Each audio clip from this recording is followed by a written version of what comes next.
Online class में mobile को table पर सही तरीके से रख कर क्लास करवा सकूं, इसके लिए मैंने सोचा अपने बेटे तुषार के साथ मिलकर क्यों ना एक मोबाइल स्टैंड बनाऊं। मोबाइल स्टैंड बनाने के लिए चिप्स के एक खाली डब्बे को लेकर 10 सेंटीमीटर नापकर इस तरह से काट लिया। इसकी गोलाई 21 सेंटीमीटर है।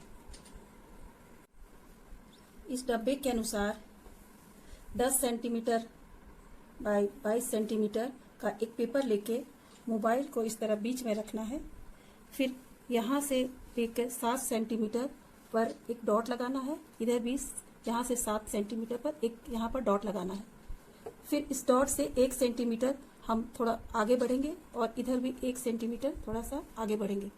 फिर ऊपर की ओर यहाँ से 2 सेंटीमीटर पर एक डॉट लगाएंगे। इधर भी 2 सेंटीमीटर पर एक डॉट लगाएंगे।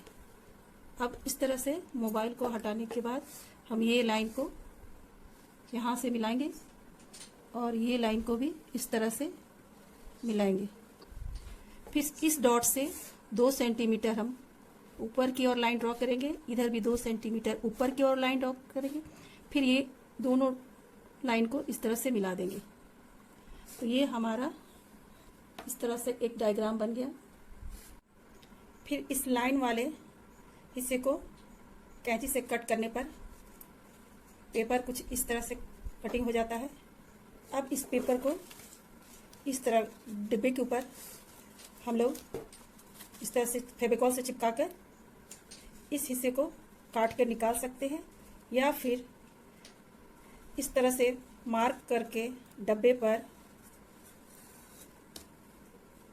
और इस हिस्से को काट कर इस तरह का हम लोग बना सकते हैं।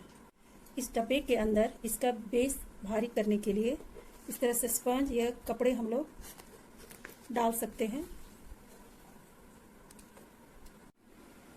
फिर इसे इस तरह से डेकोरेट करके मैंने बच्चों के साथ मिलकर ये मोबाइल स्टैंड बनाया। Break Free Solutions brought to you by EI Labs and Project Discovery.